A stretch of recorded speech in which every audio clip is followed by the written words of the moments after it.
What if I told you the very thing that makes you feel different, isolated, and overwhelmed is actually a rare psychological ability? Carl Jung believed that some people are born with a level of perception so deep they can see through people, emotions, and hidden truths that others completely miss. But here's the dark side. This ability doesn't always feel like a gift. It can feel like a curse that slowly separates you from the world. So the real question is this awareness meant to break you or transform you into something extraordinary? This script explores Jung's most dangerous discovery, that some individuals possess a heightened level of perception that allows them to see beyond surface reality. But this awareness comes with a cost: isolation, emotional overload, and misunderstanding. The core theme is the journey from overwhelming perception to conscious integration, showing this rare ability can either destroy a person or evolve them into a powerful force for growth and transformation. Jung's most dangerous discovery was not about mental illness. It was about people who notice everything others miss, and why this ability can slowly destroy them. In his clinical practice, Jung observed individuals with what he called a special kind of perception. These people could read tiny facial expressions, sense hidden emotions, and understand psychological patterns that most people never notice. They could see through social masks, detect lies quickly, and feel the unspoken tension in any room. Jung called this discovery dangerous because these individuals often ended up feeling isolated, mentally exhausted, and unable to maintain normal relationships. This wasn't because they were unstable, but because seeing too much came with a heavy psychological cost that no one really understood. Today, this idea explains why some people feel deeply disconnected, not because something is wrong with them, but because they are too aware. One important case that shaped Jung's thinking was a patient he wrote about in his private notes. She was highly introverted and extremely intuitive. She came to Jung in 1913, during a difficult period in his own life after separating from Freud. This woman had a rare ability. She could walk into a room and instantly sense who was lying, who was hurting, and who was hiding resentment. Jung noted that she had an extraordinary ability to perceive what others were feeling unconsciously, but instead of helping her, this ability caused her pain. She struggled with simple conversations because she could see through every social act. She found it hard to keep friendships because people felt exposed around her. Even in work environments, her presence disturbed the unspoken agreements that keep groups functioning smoothly. Jung realized he was not dealing with a mental illness. He was seeing what happens when someone becomes too aware of the unconscious world around them. He noticed that her observations about people were often accurate. It was as if she could see into their hidden thoughts and motives. This was not imagination or confusion. It was a level of awareness so deep that it became difficult to live normally. Jung later explored this idea further and described a condition where highly sensitive individuals absorb not just what people say, but also the emotional energy around them. Modern research supports some of Jung's ideas. Studies show that about 20% of people are highly sensitive, meaning they feel emotions more strongly and notice more details. But Jung went even deeper. He believed that a very small number of people, around 1%, have a rare intuitive ability. These individuals don't just feel deeply, they see patterns in human behavior that others cannot. They notice sadness behind fake smiles, they sense fear behind confidence, they feel the hidden emotional weight that groups silently agree to ignore. Jung explained that the real danger is not the ability itself, but the isolation it creates.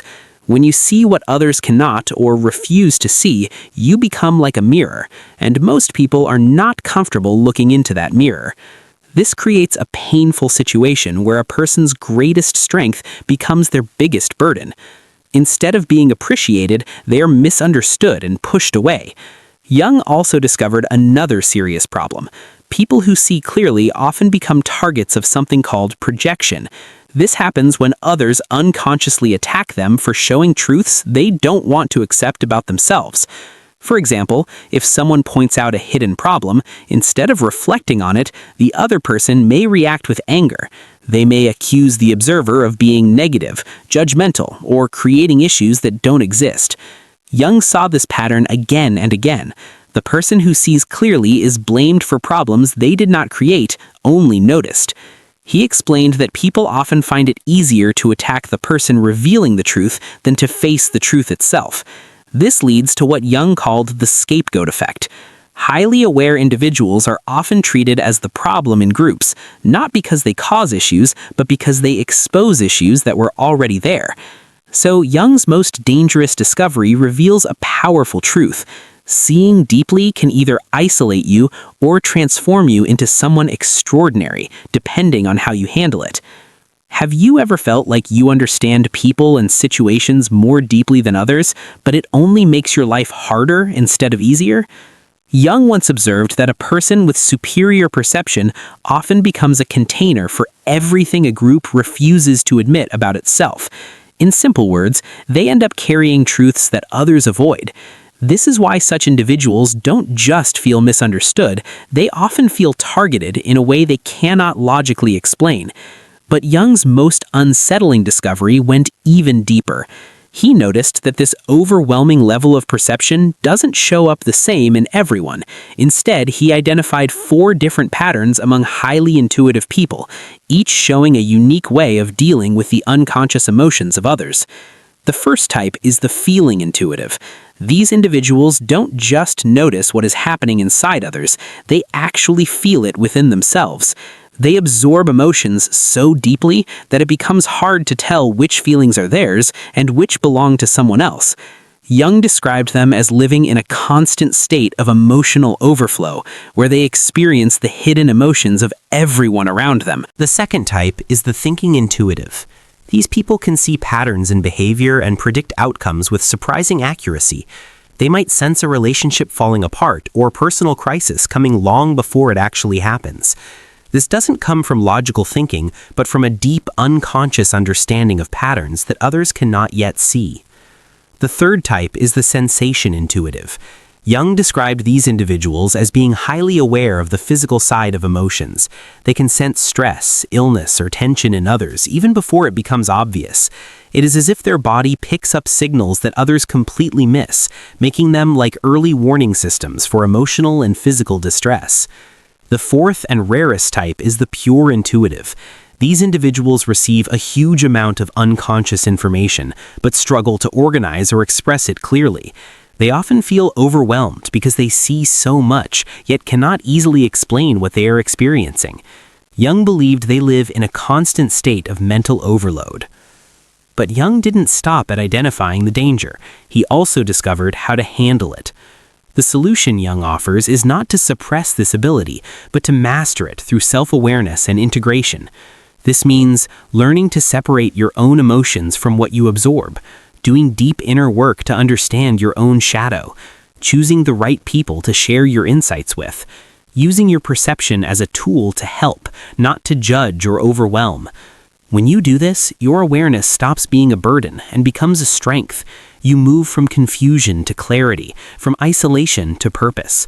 Understanding which type you relate to is important because each one needs a different way to handle this intense awareness. Jung believed this discovery was dangerous because he saw how deeply it affected his patients. He identified 3 major dangers that come with seeing too much without understanding how to manage it. The first danger is the disruption of the collective unconscious. Society works because people silently agree to ignore certain truths. When someone starts seeing through these shared illusions, they unintentionally disturb the balance. Families, workplaces, and social groups rely on unspoken rules about what should and should not be noticed. A highly perceptive person breaks these rules just by being aware. The second danger is psychological isolation. Jung explained that when your greatest strength becomes your biggest struggle, it separates you from others.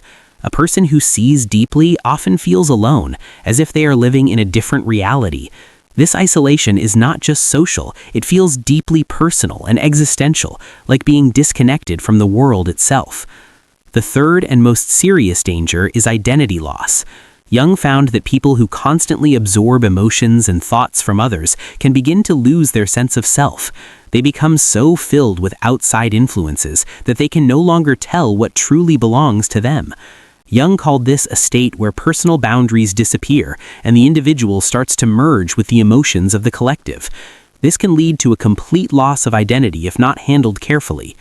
Because of these risks, Jung developed a process to help such individuals protect themselves and grow stronger. He called this the process of individuation. The first step is learning to recognize what belongs to you and what does not. This means becoming aware when you are absorbing emotions or thoughts from others. Jung encouraged spending time alone regularly so your mind can settle and you can reconnect with your true self.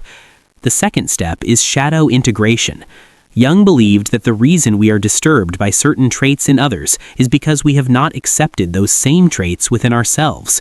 When you acknowledge that you also have flaws, fears, and hidden emotions, you become less reactive and more understanding. This allows you to see clearly without feeling overwhelmed. The final step is conscious participation. This means learning how to connect with others without losing yourself. You become aware of others' emotions, but you do not carry them as your own.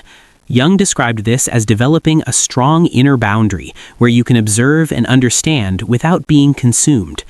Jung also studied historical figures to understand what happens when this ability is not properly managed. One example he reflected on was Nietzsche. Jung believed Nietzsche had an extraordinary ability to see through society's illusions, but he never learned how to balance this awareness. Instead of using it to grow or help others, it overwhelmed him. Jung saw this as a powerful example of what happens when deep perception is not integrated. The person becomes consumed by what they see instead of being transformed by it. In the end, Jung's message is clear. This rare ability can either break you or shape you into something powerful, depending on how you handle it. Do you think having the ability to see the truth about people and situations is a gift or a burden that most people are not ready to carry? Jung often pointed to the life of Meister Eckhart as a powerful example of what it looks like when deep perception is used in the right way. Eckhart was a medieval mystic who had the rare ability to understand spiritual and psychological truths that most people could not access. But unlike others who were overwhelmed by this awareness, he used it with wisdom and care. Jung explained that Eckhart did not force his insights on people. Instead, he shared them in a gentle and compassionate way that helped others grow without being threatened. His strength came from humility. He understood that this kind of perception is not something to show off or use against others, but something to share wisely. Jung's ideas were not just based on observing others. He went through his own intense struggle with overwhelming perception between 1913 and 1919, a period he described in his Red Book. During that time, he felt as if he was on the edge of losing his mind. He was deeply exposed to the unconscious, both his own and that of others, and it almost broke him. What saved him was his ability to understand these experiences instead of running from them. He eventually realized that what he was going through was not a mental illness, but a sign of growth. His mind was expanding beyond normal limits. This realization completely changed how he viewed people with similar abilities. He began to see them not as broken, but as individuals going through a difficult stage of transformation. Jung also understood that people with this level of awareness cannot survive in isolation. They need to find the right kind of connections. He described 3 types of relationships that are especially important. The first is with other self-aware individuals. These are rare people who have also gone through deep inner growth. When such individuals meet, there is often an instant sense of understanding and authenticity. There is no need to hide or pretend. The second type is people who are actively working on themselves. They may not have the same level of perception, but they are open to growth and self-reflection. Because of this, they are less likely to react defensively and more likely to understand and appreciate deeper insights. The third type is what Jung called natural containers. These are people who may not be highly perceptive, but they are emotionally strong and stable. They can listen, hold space, and handle deep conversations without becoming overwhelmed. These people provide a sense of safety and balance. Jung also gave practical advice on how to build these relationships. He suggested sharing your insights slowly and carefully. Start with small observations and watch how the other person reacts. If they become defensive, it is a sign to hold back. If they show curiosity and openness, you can gradually go deeper. He emphasized that the goal is not to prove that you are right, but to share your understanding in a way that helps others without threatening them. As this ability becomes more balanced, it leads to transformation. Jung described 4 stages of growth for such individuals. The first stage is learning to accept your perception without feeling overwhelmed by it. Instead of fearing it, you begin to understand it as part of who you are. The second stage is learning to stay connected with others while still being true to yourself. You no longer feel the need to isolate yourself, but you also do not lose your authenticity. The third stage is when your perception becomes something you offer to others in a healthy way. You help without draining yourself, and you share without forcing. The final stage is reaching a point where you contribute to the growth of others and society without needing recognition. You do what you do because it feels right, not because you need validation. Jung believed that people who reach this stage play an important role in the evolution of human consciousness. They help bring hidden truths into awareness before they cause harm. In this way, they act as a bridge between what is known and what is yet to be understood. However, Jung also warned about several dangers that can stop this growth. One of the biggest is ego inflation, where a person starts to believe they are special or superior because of their perception. This leads to judgment, preaching, and eventually loneliness. Another danger is complete withdrawal. Some people convince themselves that others are too unaware to connect with, so they isolate themselves. Jung believes this is not wisdom, but avoidance. A third trap is becoming addicted to helping others. These individuals lose themselves in trying to fix everyone else, forgetting their own growth and needs. The final danger is falling back into overwhelm. Even those who have learned balance can lose it during stressful times. Jung reminded that this is not a one-time achievement, but an ongoing process that requires awareness and effort. In the end, Jung's message is clear. This rare ability is neither a curse nor a gift on its own. It becomes one or the other depending on how you use it and how well you understand yourself. Do you think true awareness is something that should be shared with everyone, or only with those who are ready to understand it? Jung did not just explain this rare ability, he also gave practical ways to live with it in a healthy and balanced way. He suggested simple but powerful habits to maintain integration. Spending time alone regularly helps you separate your own thoughts and emotions from what you absorb from others. Being conscious about when and with whom you use your perception protects your energy. Doing inner work helps you avoid projecting your own hidden emotions onto others. Staying connected with the right people gives you support and reality checks. And expressing yourself creatively allows you to release the pressure of everything you perceive. Jung believed that an integrated person is not perfect, but someone who learns how to live consciously with their own complexity. Jung also saw highly perceptive individuals as playing a role in the evolution of human consciousness. He believed that throughout history, such people appeared before society was ready to understand them. They acted like early explorers, discovering psychological truths that the rest of humanity would only recognize later. What begins as a deep insight in one individual often becomes a major shift in society over time. In today's world, Jung believed these individuals may be the first to sense deeper patterns behind global issues, emotional struggles, and even the direction humanity is heading. They may notice problems in society, relationships, or systems long before they become obvious to everyone else. Because of this, they often feel the weight of the world more strongly than others. Jung explained that sensitive individuals often experience personally what the entire culture is going through unconsciously. However, Jung made one thing very clear. The goal is not to suffer because of this awareness, but to use it wisely. You are not meant to become a victim of your perception. You are meant to become a bridge between what exists now and what is coming next. When you fully develop yourself, your awareness becomes something that helps others grow, instead of something that isolates you. At the highest level, Jung described a state where a person can see deeply without becoming attached or overwhelmed. They understand what is happening around them, but they do not feel the need to control or fix everything. They simply live with awareness, and their presence itself begins to influence others. This is what Jung called a higher level of consciousness, where you naturally contribute to growth without forcing it. The story of Jung's patient from 1913 shows this transformation clearly. After years of working on herself, she learned how to separate her own feelings from what she absorbed from others. She found a path where her ability became useful, working as a counselor and helping people in a meaningful way. She built relationships with those who appreciated her insight instead of fearing it. Most importantly, she stopped seeing her ability as a curse and began to understand it as a gift that needed guidance and control. Jung explained that her success did not come from seeing less, but from learning how to see wisely. Her perception did not disappear, but her relationship with it changed.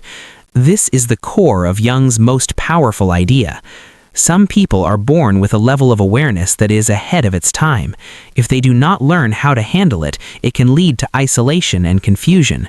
But if they develop it properly, they can become exactly what the world needs. Your ability to see deeply is not a flaw. It is a sign of advanced awareness.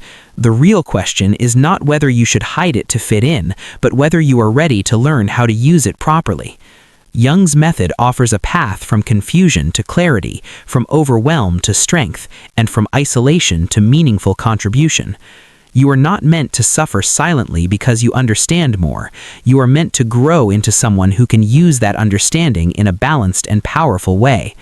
The world does not need you to dim your awareness.